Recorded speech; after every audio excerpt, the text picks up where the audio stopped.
You're ready to make high quality YouTube content, but all you have is this, an iPhone. So you want to buy a real camera. You're an aspiring content creator, so you got your cell phone, right? So it's got a pretty decent front-facing camera, a pretty good rear-facing camera.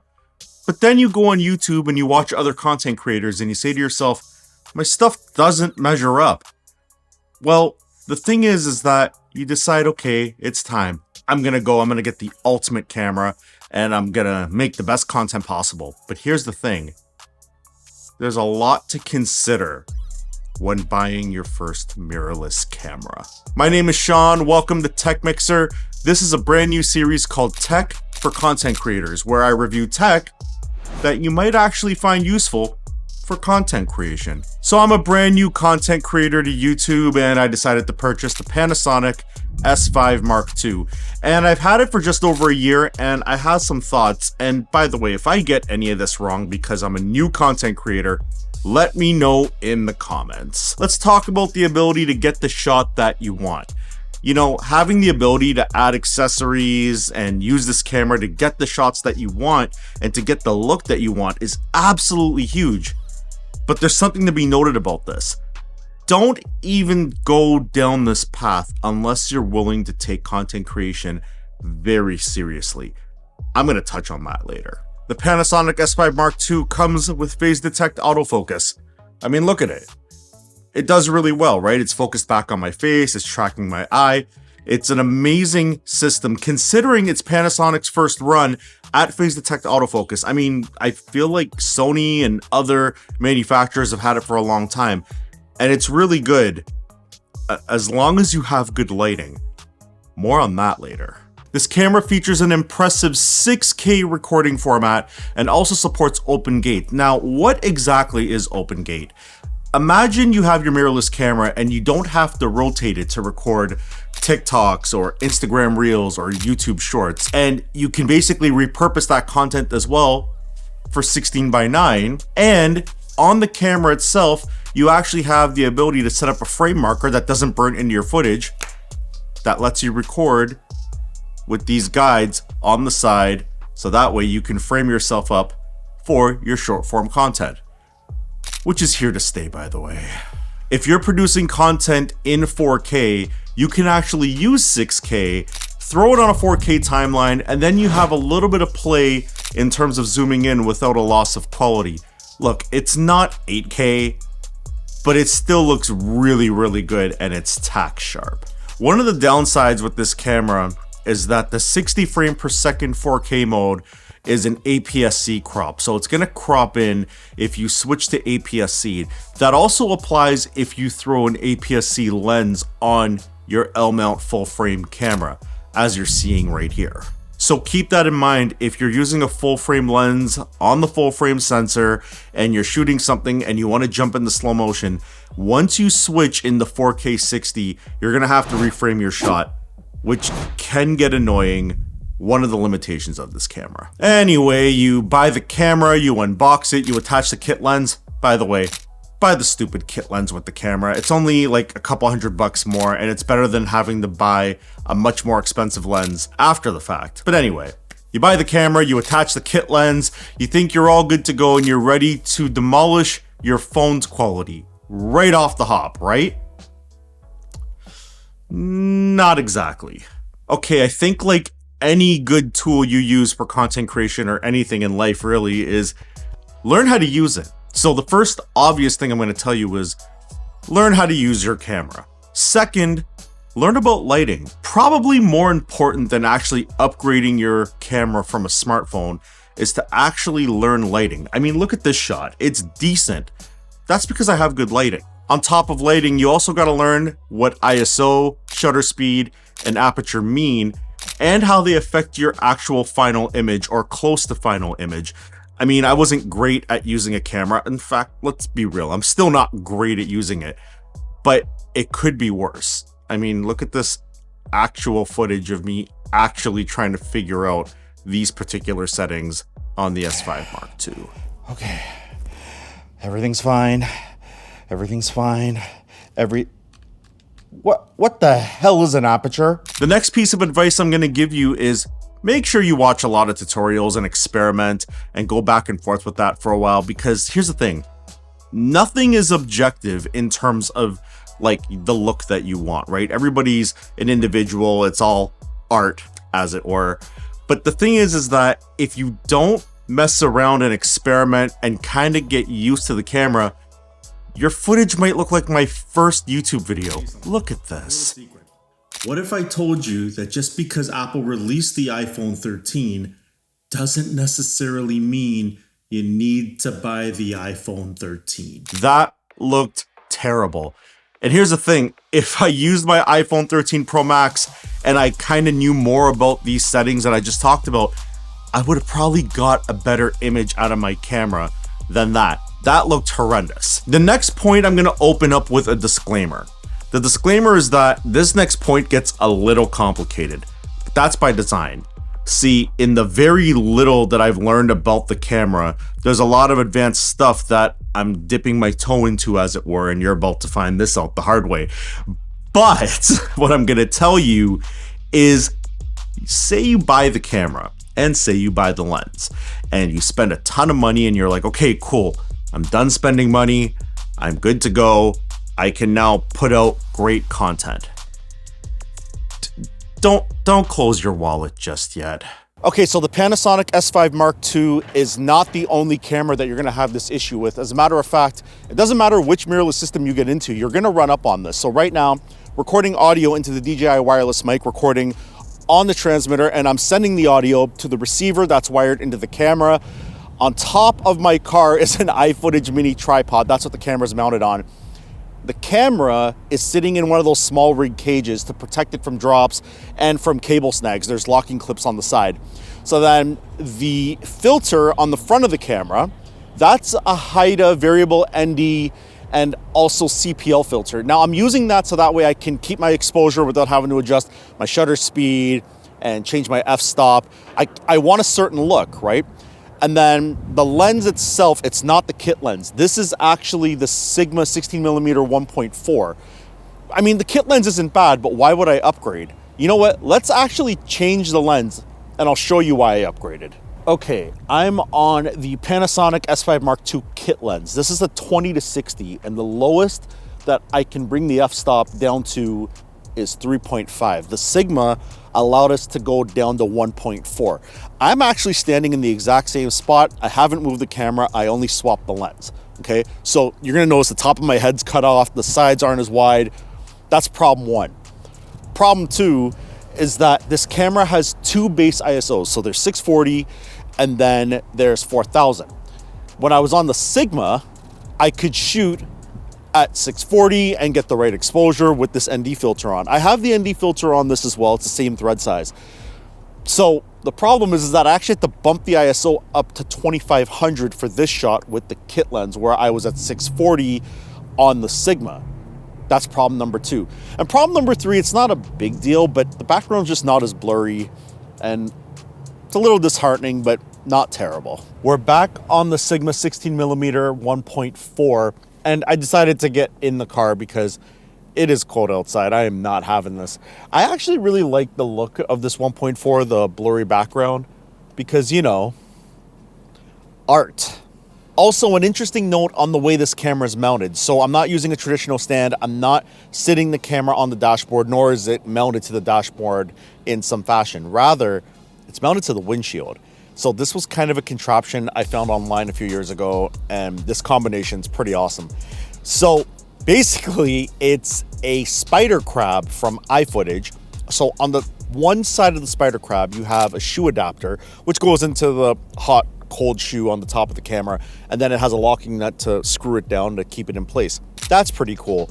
So then the spider crab itself is this articulating arm that you can adjust and lock off, and then on the other side, there's a 1/4-20 adapter. Here's where it gets interesting. So sold separately is this product, and I love the name of this product. This product is called the SeaSucker. It is essentially just a massive suction cup. It's a 6-inch suction cup. The 6-inch version of the SeaSucker can hold up to 200 pounds. You understand that you are more likely to break the windshield from putting too much weight on the SeaSucker than actually dropping the camera. That's insane. Not to mention that Panasonic is well known for their IBIS, or in-body image stabilization. So there's a few modes that you can mess with. So there's Boost IS, which you use Boost IS if you're holding the camera and you want to simulate having a tripod. It's not good for panning, so don't turn it on if you're panning. And it also has image stabilization, right, which is electronic, so it crops in just a touch. But pair it with this 16mm Sigma at 1.4 with the SeaSucker with image stabilization and Boost IS, and if you're driving, like I'm about to, and you know, be safe about this. You know, if you're gonna be driving and you have this all enabled, the shake should be fairly minimized. So here, we're gonna drive for a second. This car doesn't have the best shocks, right? Camera is out of my field of view. I mean, I can see it a touch in the corner, but not enough to impede my ability to drive, so it's safe. E-stabilization is turned on, Boost IS is turned on, the SeaSucker is doing its thing, and even if this footage is shaky, because I'm on the 16mm Sigma, what's great is if I have to add stabilization in post in, say, Final Cut, well, I still have a lot of the sides of my image to work with, so it's not a total loss. This combination is pretty awesome. This lens is nice. It's an APS-C lens, but here's the thing is that there's a harsh reality about Panasonic, and it's one of the downfalls of the system. Panasonic doesn't have a lot of lenses. So Sigma and Panasonic have this alliance. It's called the L-mount alliance, L-mount being the mount type for Panasonic full frame cameras. And they don't have a lot of lenses. Like, they're rolling them out slowly, but we haven't really seen a lot of lenses come out. So if you're getting into a new mirrorless system, you might want to go with like Sony or Nikon or Canon, because they have a variety of lenses to choose from. But speaking of Canon and speaking of Sigma, Sigma actually makes an EF is their mount system for Canon, an EF to L mount adapter. I believe it's called the MC21. There's a YouTuber named Josh Cameron who actually did a review where he tested a bunch of Canon's EF lenses, EF glass, on the MC21 adapted to the Panasonic S5 Mark II, and he got a lot of good results. I'll link the video in the description, but basically everything worked, including autofocus. That's dope. To my fellow Canadian viewers, this time of year is roll up the rim to win. The autofocus seems to be performing well, which is awesome. Right now I'm looking at it, I can see there's a box around my face, it's tracking my eye. That's amazing. Here's the problem though. There was actually another take of this clip, this whole thing that I did outside of the car and in the car. And stupidly, and this is why I'm a new content creator, stupidly, I left the autofocus slammed, like at its highest settings, and it was pulsing all over the place. Here, take a look. And to be clear, this problem is not exclusive to the Panasonic S5 Mark II. Matter of fact, if you buy any mirrorless camera system, you're gonna run into the same problem. So right now, I'm wearing a DJI wireless mic. Yeah, that sucked. The autofocus is good, don't get me wrong. If you like learn the settings, you know, you don't have to like, you know, tweak it like crazy. You can get really, really good autofocus out of the box with this camera. But here's the thing. I'm outside right now. Okay, technically I'm in my car, sure, but I'm outside right now, and I've got a lot of light around me, and I've got the moonroof here, and I've got a lot of good light casting on me. But the question is this gonna hold up well in low light? We're back inside, and we have a little more light control. It's also warmer in here. So there were lights behind me. There were 4 lights behind me, actually. 2 tube lights on the floor, and these 2 Aperture MCs. These are RGB lights. Now I have the tube lights turned off. Okay, I want to demonstrate something here. Above me, I have an Amaran 200D. Okay, so it's probably about, say, 8 inches from me. Okay, just out of frame. Here is the percentage we're set to. Okay, so we're at 14% light. I'm at the 4000 ISO. My f-stop is at 1.4, and I'm shooting at a 90-degree shutter angle because I like this motion. It's my own personal preference. Fight me. Anyway, Watch this though. So we're actually gonna turn off the key light, okay?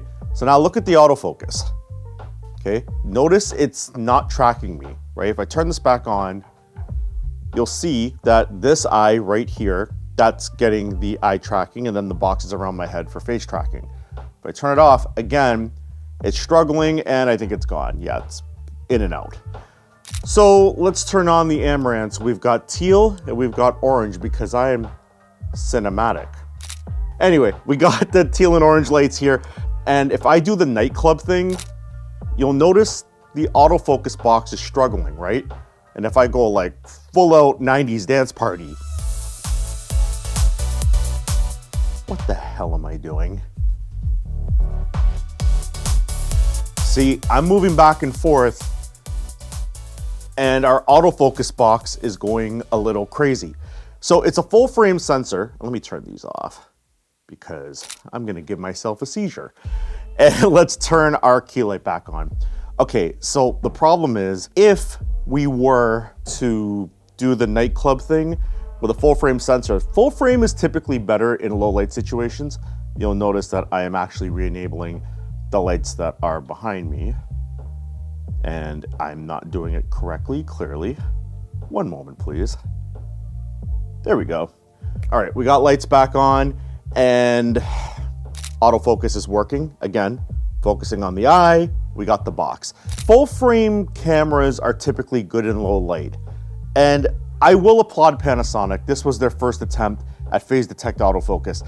It doesn't seem to work really well in low light situations. Even with this 1.4, which is letting a ton of light into the sensor, unfortunately, it doesn't seem like it's gonna work really well in low light situations. So that's something you definitely have to keep in mind. So in the clip when I was outside, I talked about accessories, right? So these weren't exactly cheap.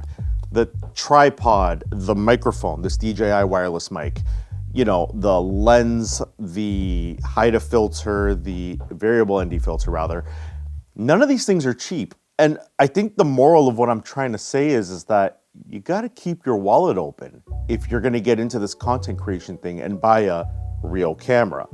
The problem is that we have this illusion that we're just gonna buy stuff and it's just gonna work. And we haven't even gone into some of the other stuff. Like I use the DJI RS3 gimbal to do some of the shots, like the shots of the SeaSucker in the car, you know, to do the keyboard shot, to do the shot of my phone at the beginning of the video. I have an Edelkrone Jib 1 that I use to do the shot of the camera at the beginning of this video. We haven't even talked about the other microphone because in the first part of the video, I wasn't wearing this. I was using a Sennheiser MKH416, which is on an Amazon mic stand, and I've got the XLR adapter for Panasonic. This gets really expensive really fast. We haven't even gotten into the software side of things. We just talked about hardware. That was just recording. Let's talk about Vlog. So Vlog is very interesting. It's not RAW. It's some kind of like, I guess it's close to RAW. Essentially, it gives you the most access to your sensor. And in that you have dynamic range, okay? So dynamic range being the lowest amount of light that the camera can take in up to the highest amount of light it can take in before it starts clipping the highlights or losing information in the highest part of the brightest part of the image. This camera does around 14-ish stops. So on the bottom end, you can go down to -8 in terms of how dark the stop reading is. And in terms of how bright you can get before you start losing highlights and detail in the brightest parts of the image, you can go up to around +6. Now, the problem is that, you know, it's a little intimidating that you throw the footage in and it looks like this. And it's flat, right? So it's desaturated, it looks weird, you know, not a great looking image. However, this camera has a feature called real-time LUT. I have a couple of thoughts about this. It's good if you're in a pinch and you need to get something done quick, say for a client or a really quick YouTube video, like a short or something. Essentially what happens is if you use a Vlog LUT, which converts to Rec 709, which is what like every display can play properly, what happens is that it basically converts it. So now you throw the LUT on and it gets it fairly close. It's not perfect, okay? Now, my advice is in your editor, so in my case, Final Cut Pro, you would put the LUT in and then you would put like a color wheels or a hue saturation or whatever coloring you want to do above the LUT. And the reason you do that, and this is going to relate to a feature in the camera, the reason you do that is so that you have access to mess with all 14 stops, okay? If you put the LUT before you do the corrections, well, it's converted it to Rec. 709, which has a lower dynamic range, which leaves you less room to play with. So the problem is that this camera has a feature that a lot of people like called real-time LUT. Real-time LUT essentially just burns the lookup table information from that file that converts vlog to 709. And again, I'm gonna stress this. It's good if you're trying to get content out really quick and you don't wanna dial in too much. You just wanna really set it up in camera and get to shooting and just export it and maybe do like very minute tweaking. The problem is that if you use real-time LUT, again, you don't get access to all the stops of data to work with to put that extra like shimmer on your footage. If that makes sense, I really hope that's like a clear explanation because I spent a lot of time trying to figure this out and I got lost. In terms of other things you have to buy, so let's say you're trying to be super color accurate or you want to get the perfect look out of your camera. Well, you're probably going to need a good monitor, and with that monitor, you're going to have to calibrate it, so you're probably going to have to buy a colorimeter, maybe upgrade your monitor. What about the footage? A lot of people will sit there and say, oh, well, I'll just transcode everything and then that way it'll be smoother to edit. Or better yet, I'm gonna buy the S5II, which is the upgrade of this camera, and it allows you to shoot in ProRes using an external solid state drive. The problem I see with that is there's nothing wrong with shooting in ProRes, but be prepared if you wanna keep your projects that you're gonna have tons of hard drives, you're gonna have to get a server. My honest advice is just get a better computer. Like I recently picked up an Apple M3 Max, which actually will work with the footage out of the camera and decompress it on the fly. So I don't have to proxy the footage, I don't have to make transcodes, and I don't have to kill up a whole bunch of hard drive space just to edit a video. And I can do all my color correcting and everything's all good. As much as the S5II is tempting, I don't think it's the right move. I think if you're gonna allocate your funds to something, put it towards a computer. But what I was trying to say overall is you're gonna spend a ton of money on accessories. You're never gonna close your wallet. And that's why I'm saying to you that if you're gonna get into this content creation thing, be ready to take it seriously. Because the last thing you wanna do is buy the camera and then you start shooting and you get frustrated and you spend a lot of time trying to figure it out.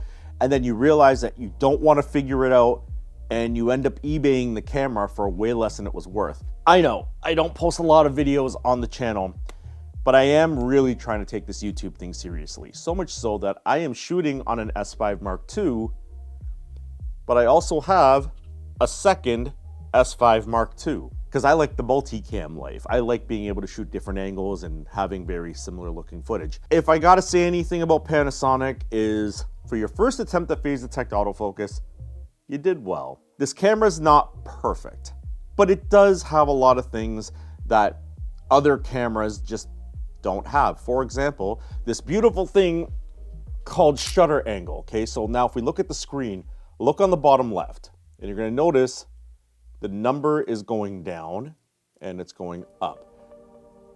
This is super handy because if you're shooting at say 30 frames a second, and then you need to do a slow motion shot. Yes, you gotta reframe like I said earlier, but you don't have to go in and change your shutter speed because shutter angle is locked.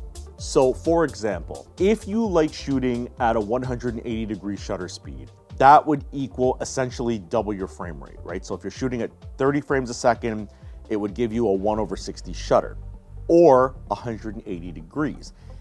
Because of shutter angle, you can actually change it to 60 frames a second, and instead of having to go in and change your shutter speed to 1/120 to get that 180 degrees, you don't have to do it because you have shutter angle. It locks. On cameras, like a lot of Sonys that don't have shutter angle, every time you change your recording mode, or sorry, your frame rate, you have to go in and dial in your shutter, And then the problem with that is that if it's a once in a lifetime moment and you get the shot that you want, but you didn't have the shutter speed right, you potentially ruin your footage. So big W for Panasonic on that. Also, if you're paranoid and have computer problems and technology problems like this guy constantly does, something really cool on the inside is a dual SD card slot. So you can set that up to record until the first card is full and then start recording to the second. Or what I like to do is put two of the same size memory card in and tell it to do parity recording, which is basically a one-to-one copy. So that way you have a backup, at least within the camera, of your footage. There's so much more I can say about this camera. I think if you're getting into content and if you haven't bought a real camera yet, for the price and the features that it offers, it is seriously compelling. Panasonic, you did good. Okay, if you made it this far into the video, I have a bonus tip for you. If you or somebody that you know that you may be filming suffers from the same thing I suffer from, shiny skin, I hate it. Now, the thing is, I'm doing something a little bit different that people haven't really talked about. I looked online all over for this, I couldn't find it, and then something dawned on me. People use CPL filters, right? So in my bag, I have this little case, and in here I have my Haida ND CPL combo, okay? So it serves as both. CPL filters are interesting because you typically put them on cameras when you need to shoot shiny surfaces, or say you're filming water and you want to try to get like a clear shot through the water without the sun reflecting off the top of it, you use a CPL. So my understanding is that CPLs stop reflections, which got me thinking. The light hitting my head is a reflection. There's a CPL on my lens right now. It's by K&F Concept. It's a magnetic one. So here, let's take it off and notice the top of my head. Okay, watch this. We're glaring pretty hard, and I'm probably overexposed now, but whatever. Anyway, here's a CPL filter, right? You lose about a stop and a half. Now, if I put it on, you'll see it's still kind of glaring, but if I turn it, look at that. It's not perfect, but it's definitely a lot better. This beats putting on makeup to do YouTube videos because I refuse to do it, because knowing me, it's gonna get all over my shirt, all over my clothes, and it's gonna be annoying. Anyway, this video is done. I'm out. My name is Sean. This has been TechMixr. Peace.